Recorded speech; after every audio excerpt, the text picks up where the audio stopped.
रूपामिन्दिरामिन्दुशीतलाम् आह्लादजननीं पुष्टिं शिवां शिवहरीं सतीं विमलां विश्वजननीं पुष्टिं दारिद्र्यनाशिनीं प्रीतिपुष्करिणीं शान्तां शुक्लमाल्याम्बरं श्रियं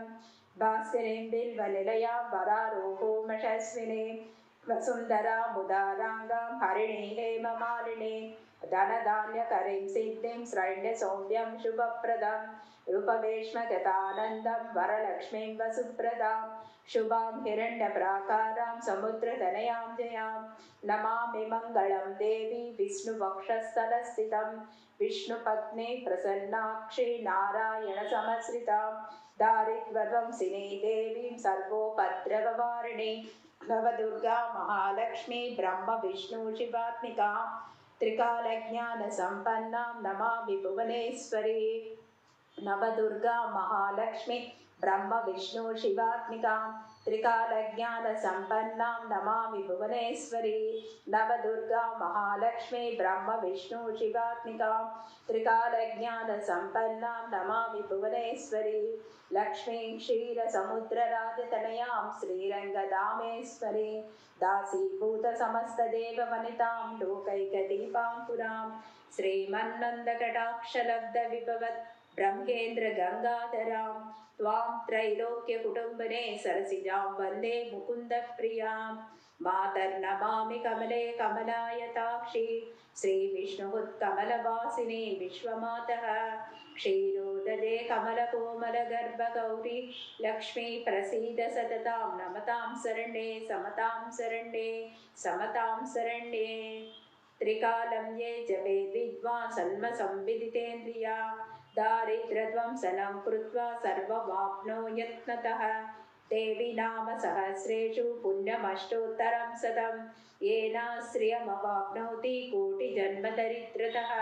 भृगुवरे शतं धीमान् पठेत् वत्सरमात्रकान् अष्टैश्वर्यमवाप्नोति कुबेर इव भूतले दारिद्र्यमोचनं नाम श्रुतमम्बा परं शतं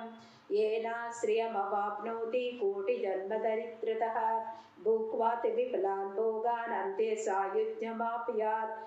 प्रातःकाले पठे नित्यं सर्वदुःखोपशान्तये पठस्तु चिन्तये देवी सर्वाभरणभूषिताम्। ॐ श्रीलक्ष्मी अष्टोत्तरशतनामस्तोत्रम्। ॐ देव्योवाच देवदेव महादेव त्रिकालाग्यमहेश्वर करुणाकार देवेश भक्तानुग्रहकारक अष्टोत्तरशतं लक्ष्मा श्रुतिमिच्छमि तत्त्वतः। ईश्वर उवाच देवी साधु महाभागे महाभाग्यप्रदायकं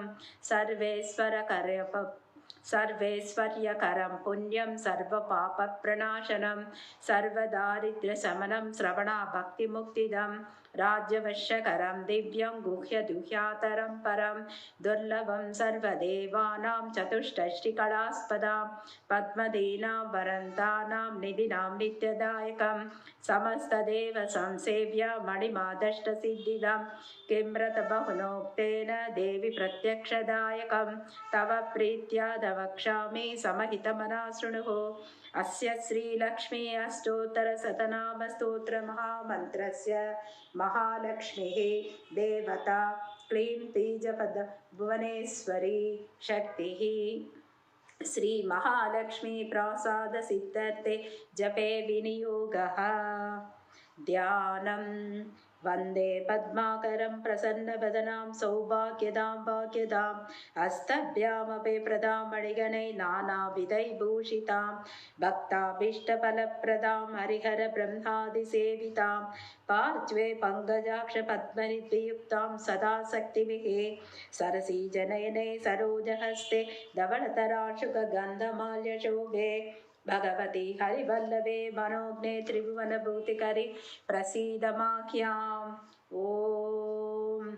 प्रकृतिं विकृतिं विद्यां सर्वभूतहितप्रदां श्रद्धां विभूतिं सुरभिं नमामि परमात्मिकां वाचां पद्मालयां पद्माशुचिं स्वाहां स्वदा सुधां धन्यां हिरण्यमी लक्ष्मीं नित्यपुष्टां विभावरीं अदितिं च दीप्तिं दीप्तां वसुधां वसुधारिणी नमामि कमलाकान्तां कामाक्षीं क्रोधसम्भवाम् अनुग्रहपदां बुद्धिमनगां हरिवल्लभाम् अशोकमामृतां दीप्तां लोकशोकविनाशिनी नमामि धर्मनिलयां करुणां लोकमातरम् पद्मप्रियां पद्महस्तां पद्माक्षीं पद्मसुन्दरे पद्मोद्भवां पद्ममुखी पद्मनाभप्रिया रमां पद्ममालाधरां देवीं पद्मिनी पद्मगन्धिनी पुण्यगन्धां सुप्रसन्नां प्रासादाभिमुखिप्रभां नमामि चन्द्रवदनां चन्द्रां चन्द्रसहोदरीं चतुर्भुजां चन्द्ररूपां इन्दिरामिन्दुशीतलाम् आह्लादजननी पुष्टिं शिवां शिवकरीं सतीं विमलां विश्वजननीं पुष्टिं दारिद्र्यनाशिनी प्रीतिपुष्करिणी शान्तां शुक्लमाल्याम्बरं श्रियं भास्करीं बिल्वनिलयां वरारोहोमशस्विनीं वसुन्धरामुदाराङ्गां हरिणीं हेममालिनीं धनधान्यकरीं सिद्धिं श्रैण्यसौम्यं शुभप्रदं रूपवेश्मगतानन्दं वरलक्ष्मीं वसुप्रदां शुभां हिरण्यप्राकारां समुद्रतनयां जयां नमामि मङ्गलं देवी विष्णुवक्षस्थलस्थितं विष्णुपत्नी प्रसन्नाक्षी नारायणसमश्रितां दारिद्र्यध्वंसिनी देवीं सर्वोपद्रववारिणी नवदुर्गा महालक्ष्मी ब्रह्म विष्णु शिवात्मिकां त्रिकालज्ञानसम्पन्नां नमामि भुवनेश्वरी नवदुर्गा महालक्ष्मी ब्रह्म विष्णु शिवात्मिकां त्रिकालज्ञानसम्पन्नां नमामि भुवनेश्वरी नवदुर्गा महालक्ष्मी ब्रह्म विष्णु शिवात्मिकां त्रिकालज्ञानसम्पन्नां नमामि भुवनेश्वरी लक्ष्मीं क्षीरसमुद्रराजतनयां श्रीरङ्गधामेश्वरी दासीभूतसमस्तदेववनितां लोकैकदीपां पुरां श्रीमन्नन्दकटाक्षलब्धविभवत् ब्रह्मेन्द्र गंगाधरां त्वां त्रैलोक्यकुटुम्बिने सरसिजां वन्दे मुकुन्दप्रियां मातर्नमामि कमले कमलायताक्षी श्रीविष्णुः-कमलवासिनी विश्वमातः क्षीरोदये कमलकोमलगर्भगौरी लक्ष्मी प्रसीद सततां नमतां शरण्ये समतां शरण्ये समतां शरण्ये त्रिकालं ये जपेद् विद्वान् सन्मसंविदितेन्द्रिया दारिद्र्यध्वंसनं कृत्वा सर्वमाप्नोयत्नतः देवी नाम सहस्रेषु पुण्यमष्टोत्तरं शतं येन श्रियमवाप्नोति कोटिजन्मदरिद्रतः भृगुवरेशदं धीमान् पठेत् वत्सरमात्रकान् अष्टैश्वर्यमवाप्नोति कुबेर इव भूतले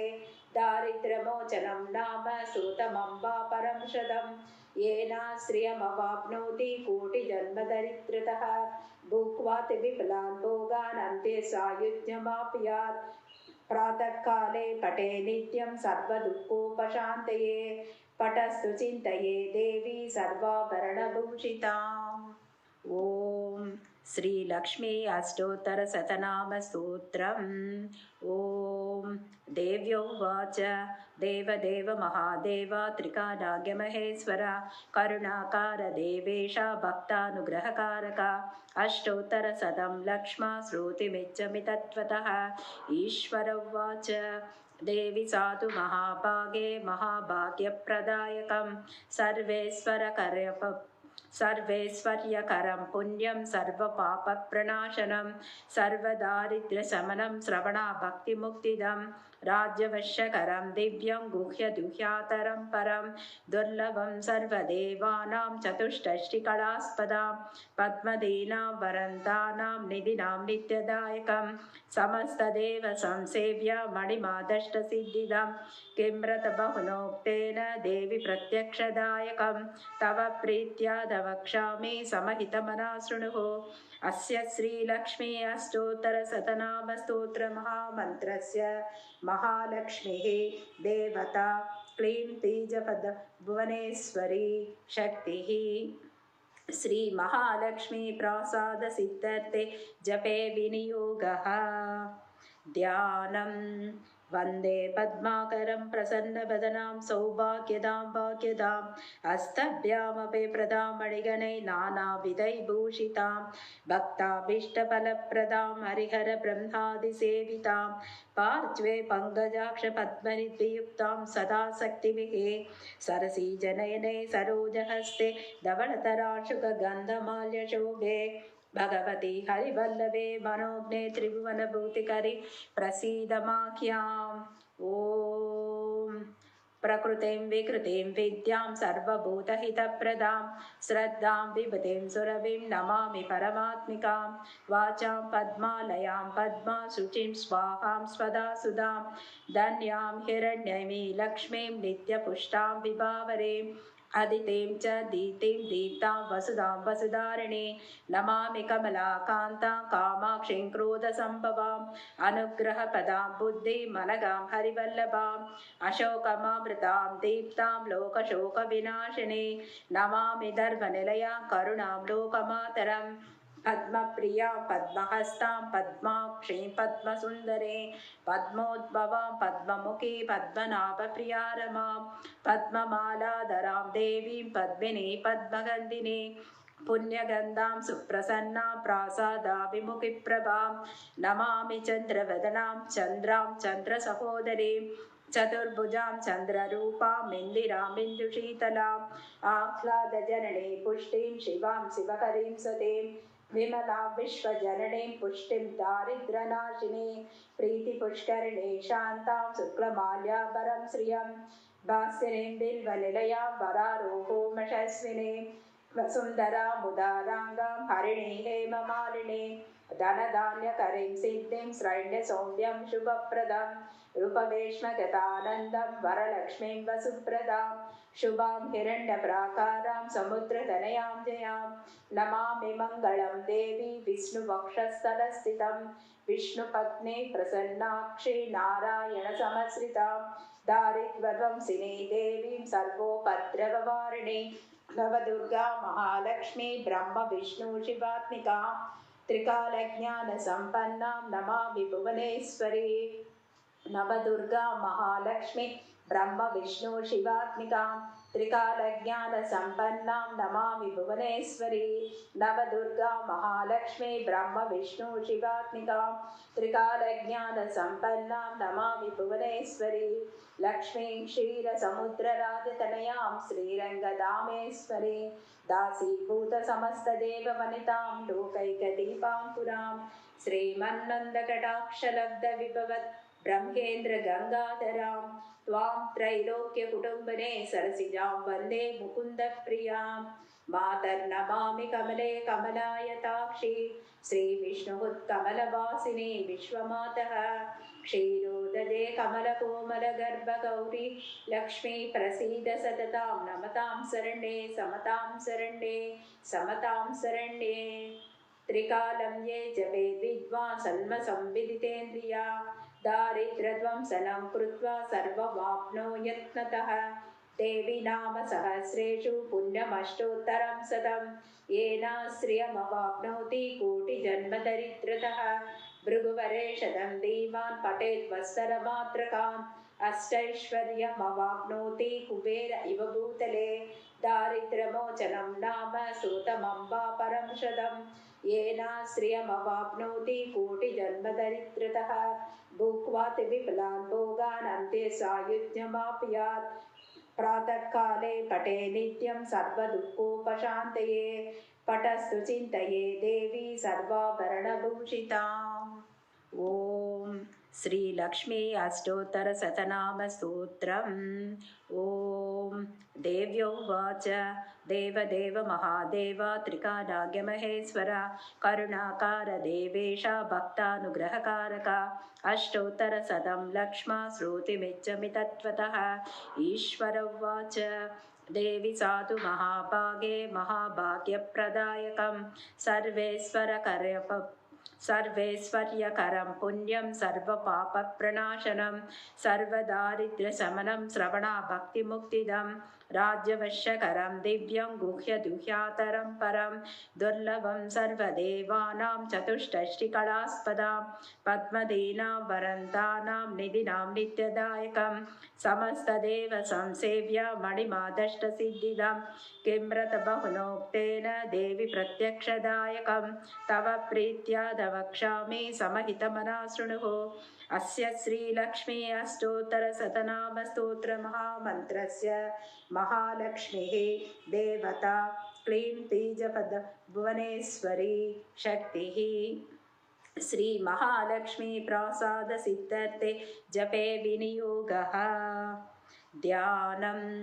वन्दे पद्माकरं प्रसन्नवदनां सौभाग्यदां भाग्यदाम् हस्तभ्यामपि प्रदां मणिगणैः नानाविधैः भूषितां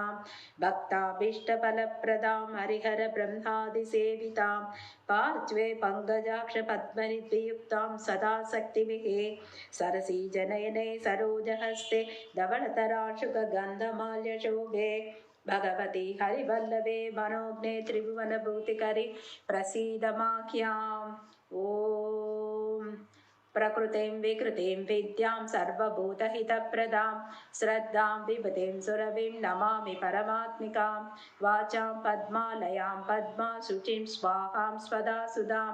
धन्यां हिरण्यमीं लक्ष्मीं नित्यपुष्टां विभावरीम् अदितिं च दीप्तिं दीप्तां वसुधां वसुधारिणीं नमामि कमलाकान्तां कामाक्षीं क्रोधसम्भवाम् अनुग्रहपदां बुद्धिमनगां हरिवल्लभाम् अशोकमामृतां दीप्तां लोकशोकविनाशिनी नमामि धर्मनिलयां करुणां लोकमातरम् पद्मप्रियां पद्महस्तां पद्माक्षीं पद्मसुन्दरीं पद्मोद्भवां पद्ममुखी पद्मनाभप्रिया रमां पद्ममालाधरां देवीं पद्मिनी पद्मगन्धिनी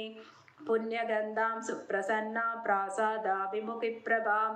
नमामि चन्द्रवदनां चन्द्रां चन्द्रसहोदरीं चतुर्भुजां चन्द्ररूपां इन्दिरामिन्दुशीतलाम् आह्लादजननीं पुष्टिं शिवां शिवकरीं सतीं विमलां विश्वजननीं पुष्टिं दारिद्र्यनाशिनीं प्रीतिपुष्करिणीं शान्तां शुक्लमाल्याभरं श्रियं भास्करीं बिल्वनिलयां वरारोहोमशस्विनीं वसुन्धरामुदाराङ्गां हरिणीं हेममालिनीं धनधान्यकरीं सिद्धिं श्रैण्यसौम्यं शुभप्रदं रूपवेश्मगतानन्दं वरलक्ष्मीं वसुप्रदां शुभां हिरण्यप्राकारां समुद्रतनयां जयां नमामि मङ्गलं देवी विष्णुवक्षस्थलस्थितं विष्णुपत्नी प्रसन्नाक्षी नारायणसमश्रितां दारिद्र्यध्वंसिनी देवीं सर्वोपद्रववारिणी नवदुर्गा महालक्ष्मी ब्रह्म विष्णु शिवात्मिका त्रिकालज्ञानसम्पन्नां नमामि भुवनेश्वरी नवदुर्गा महालक्ष्मी ब्रह्म विष्णु शिवात्मिकां त्रिकालज्ञानसम्पन्नां नमामि भुवनेश्वरी नवदुर्गा महालक्ष्मी ब्रह्म विष्णु शिवात्मिकां त्रिकालज्ञानसम्पन्नां नमामि भुवनेश्वरी लक्ष्मीं क्षीरसमुद्रराजतनयां श्रीरङ्गधामेश्वरी दासीभूतसमस्तदेववनितां लोकैकदीपाङ्कुरां श्रीमन्नन्दकटाक्षलब्धविभवत् ब्रह्मेन्द्रगङ्गाधरां त्वां त्रैलोक्यकुटुम्बिने सरसिजां वन्दे मुकुन्दप्रियां मातर्नमामि कमले कमलायताक्षी श्रीविष्णुः विश्वमातः क्षीरोदजे कमलकोमलगर्भगौरी लक्ष्मी प्रसीद सततां नमतां शरण्ये समतां शरण्ये समतां शरण्ये त्रिकालं ये जपेद् विद्वान् सन्मसंविदितेन्द्रिया दारिद्र्यध्वंसनं कृत्वा सर्वमाप्नोयत्नतः देवी नाम सहस्रेषु पुण्यमष्टोत्तरं शतं येन श्रियमवाप्नोति कोटिजन्मदरिद्रतः भृगुवरेशतं दीवान् पठेत् वत्सरमात्रकाम् अष्टैश्वर्यमवाप्नोति कुबेर इव भूतले दारिद्र्यमोचनं नाम सूतमम्बा परं शतं येन श्रियमवाप्नोति कोटिजन्मदरिद्रतः भुक्त्वाति विपुलान् भोगान् अन्ते सायुज्यमाप्नुयात् प्रातःकाले पठे नित्यं सर्वदुःखोपशान्तये